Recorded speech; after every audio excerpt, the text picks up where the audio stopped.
She said, I'm not talking to you guys anymore. And then she told MYKELTI and Logan to tell us that she wasn't going to talk to us anymore. So a few days after the confrontation, we got a text message from MYKELTI saying that Robyn and her kids weren't going to participate in this year's gift exchange. And it kind of hurt.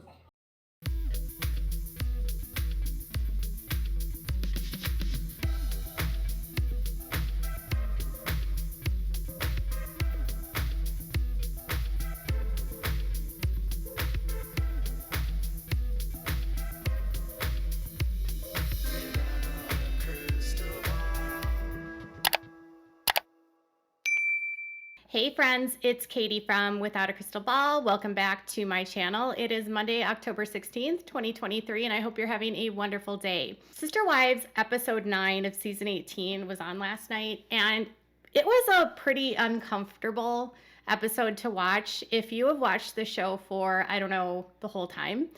While we know a lot of the show is scripted and so many of these conversations are staged, the fact that these conversations are happening on camera actually, as a viewer, made me really sad. But the conversation last night between Garrison, Gabriel, Gwendolyn, Savannah, Janelle, and Christine is so multifaceted, so layered, and has so many shocking moments that I'll be doing a couple different videos to highlight a couple of the issues here. One of the biggest complaints in this entire conversation was misdirected anger towards Robyn. While the kids are upset with their dad, many of their complaints centered around Robyn. And while watching, I just kept thinking there's a lot of jealousy in this family because obviously Robyn's kids were favored. And so there's a lot of, I believe, hatred directed at her. I'm not discounting that Robyn's manipulative, but man, the person that made choices to be with Robyn was Kody. Either way, the family text situation comes up, and Gwendolyn goes into a little bit more detail about what actually happened during this exchange and who started the exchange and how it went down.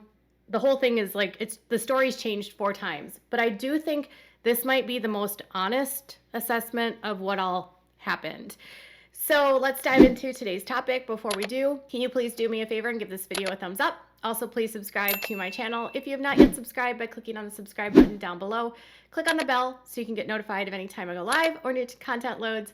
And if you have something that you'd like to say, make sure to say it and share this video with your friends. The biggest takeaway from this first part, this first video I'm going to do, is that Robyn seemingly blames children that she met when she was a grown adult for causing her trauma. Little kids for causing her trauma. I can't with this. And how this catapulted an entire situation where she had a temper tantrum during a family text thread, which resulted in her employing her stepdaughter MYKELTI to sever ties for her with the rest of the family. It's utterly disgusting. How the text thread started is explained by Gwendolyn. Check it out. So Robyn was like, we should do it over Zoom so that we can everybody see each other. And she's like, Ariela's forgetting who you guys are. So Robyn was like, we need to do it over Zoom. And everybody else was like, well, that has not a personal feel. And I think I was like, we can make it a competition, whichever moms do it quicker or something. And then Robyn made it all about herself and mentioned something about trauma, how there's a bunch of past trauma, which, by the way, where's the trauma coming from? Because dad prefers them. Yeah. We can all agree on this, right? What I'm trying to wrap my mind around is what they mean by trauma. What do they mean? How do little children blending a family cause trauma to a grown-ass adult? Robyn came into a family that had 13 kids at the time, almost 13 kids. She brought in 3 of her own. She brought in debt and no income. And she is also, this reminds me a lot of what she's done to her ex-husband, about how he was terrible to her, yet we don't know his side of the story, but we're just supposed to assume that he's done all these terrible things to her. This makes me question that whole story, and I already did before, if she's going to accuse little kids of causing her trauma.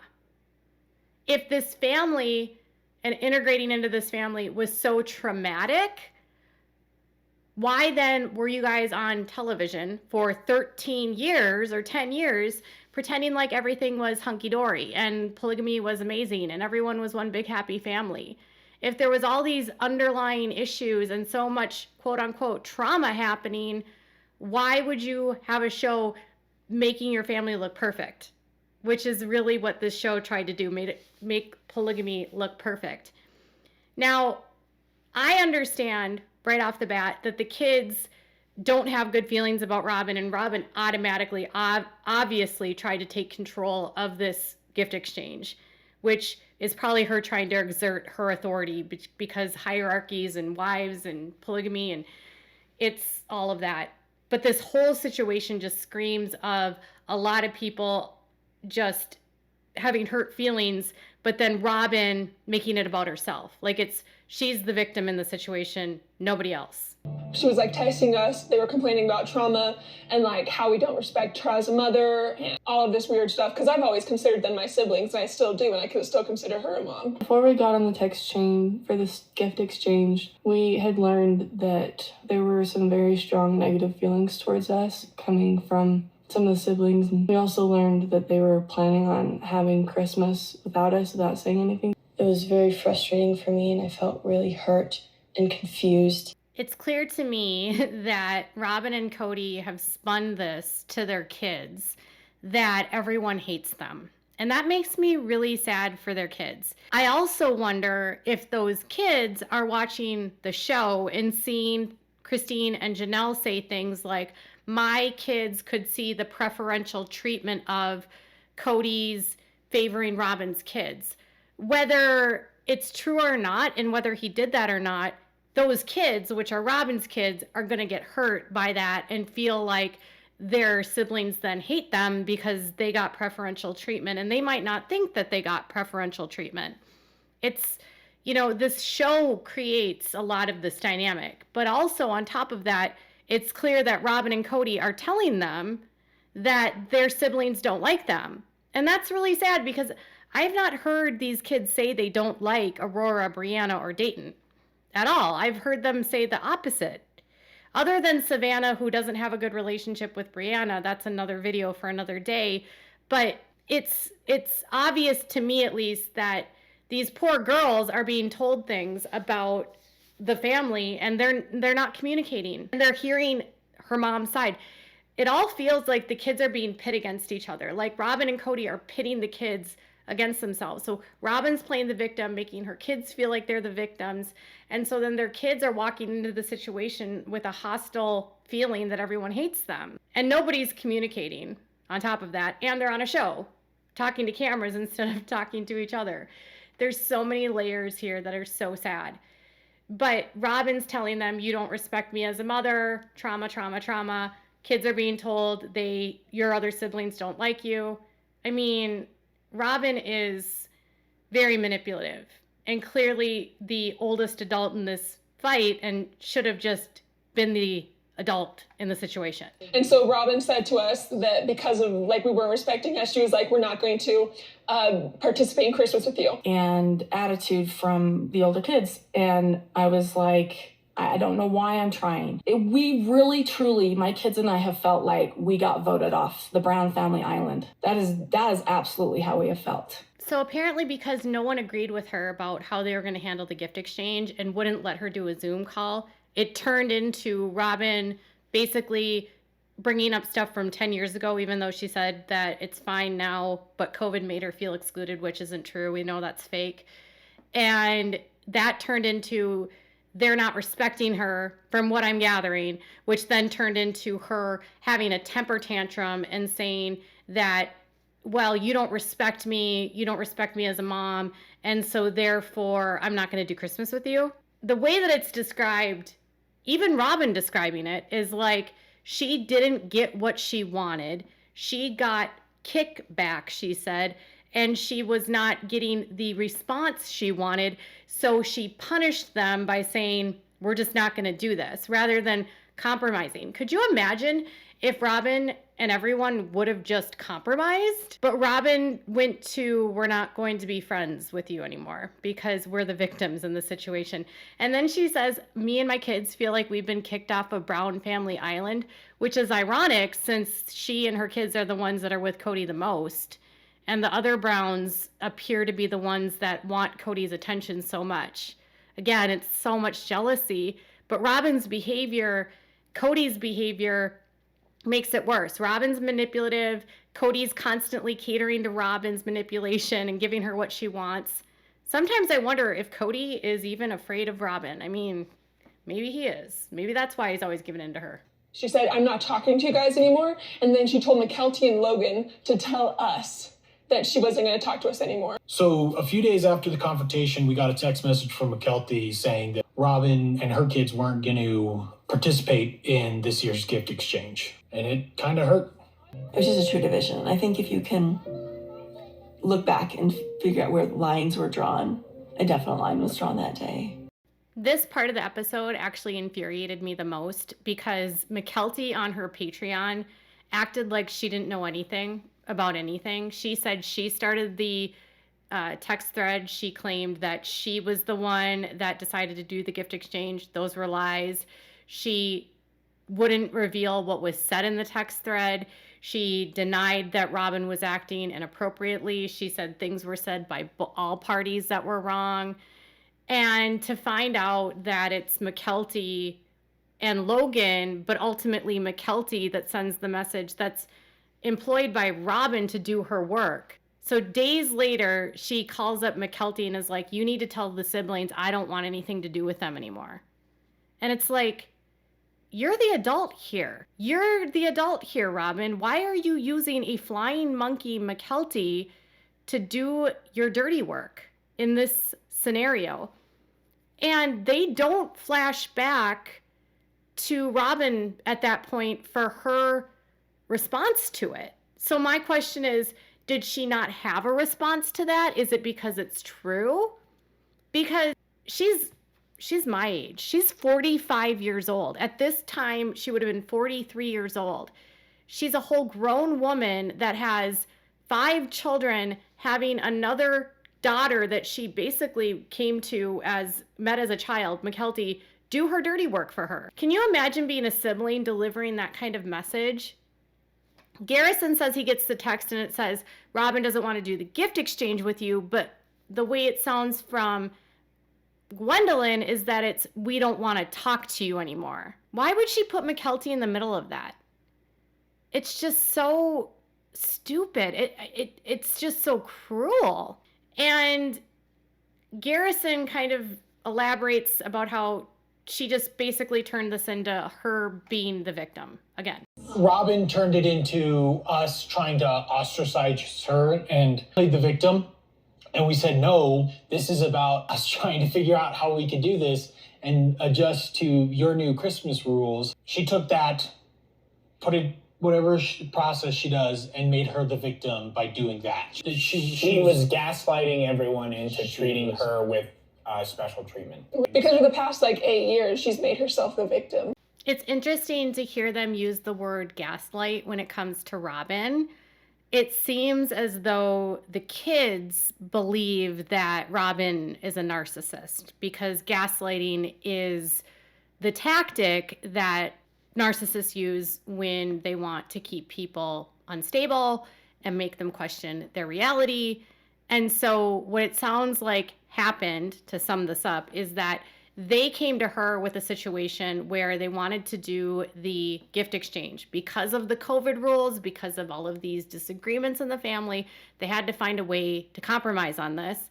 And they were bringing up their own issues, obviously, because those are the most current. But because Robyn doesn't have any current grievances against them, she had to go dig back into history 14, 13 years and accuse them of causing her trauma. So it's like, no, you aren't traumatized. I'm actually the one traumatized, you guys. You're not the ones that are being ostracized. I'm the one that's being ostracized. You're not the ones that have been hurt here. I'm the ones that have been hurt here. Two situations can be true. They can both certainly be hurting. They can also both certainly have trauma. But the fact that this was a simple situation of developing a Christmas exchange, and then to have her turn it on them and flip it on them, it's very clear in the situation, to me at least, that Robyn is 100% a narcissist and wanted to take control in the situation. Kody's all pretending like the rules weren't his, but everyone knows the rules were Robyn's because she's a hypochondriac, and she thought that her kids were going to die because she's a hypochondriac, and she had to find a way to make it exclusive for her and Kody. And that's my opinion. You might have a very different opinion. All of this is rooted in jealousy. Robyn wanted Kody to herself, and they were all being neglected, and everyone's fighting for Kody's attention, and Robyn's just being enabled and coddled by Kody. So they're actually both in the wrong here, in my opinion, based on this scenario, because everything that Robyn says to defend herself doesn't make any sense. She is the catalyst of all this. What do you mean by catalyst of all of this? Of using COVID to make Dad exclusive and then turning herself into the victim and saying that it's our fault. And Dad also chose to spend Christmas with her. This is where I think they're blaming Robyn for the wrong thing. Do I think that Robyn wanted to make Kody exclusive? Yes. Do I think that Robyn wanted to be the head wife? Yes. Do I think she wanted to be the only wife? No. Do I think that Robyn is to blame for that? No, because Kody went with these rules. Kody was like ridiculous about keeping their jobs and enforcing these rules and going house to house to house. Kody's the one that made the rules. Robyn might have been nudging him, but he's the one, and it was his behavior that created the situation. He's also the one that chose her because she followed the rules. They weren't following his rules because for whatever reason, they didn't believe in COVID or they didn't think it was a big deal. The boys didn't think it was a big deal. They were of that subset of people. And so they're not necessarily taking responsibility for their choices in that respect. I'm just being fair here, playing devil's advocate. But Kody's the one at the end of the day that is responsible for going to Robyn's, enforcing these rules, being completely terrible to his kids, neglecting them. That doesn't all fall on Robyn. Kody is the dad here. They're not blaming Kody here when they should. She can't be exclusive if he doesn't allow it to happen. They can easily blame her and say she's the reason why this all fell apart, but he's the one that chose Robyn. Kody also didn't want to be in plural marriage anymore. He said it for years.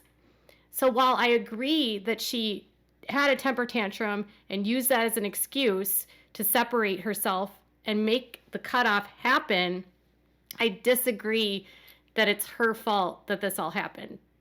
It's equally Kody and Robyn that didn't want to be a part of this anymore. And they should hold both of them accountable, but mostly they should hold their dad accountable because he's the one that's not being there for them. It doesn't matter if Robyn's there for them.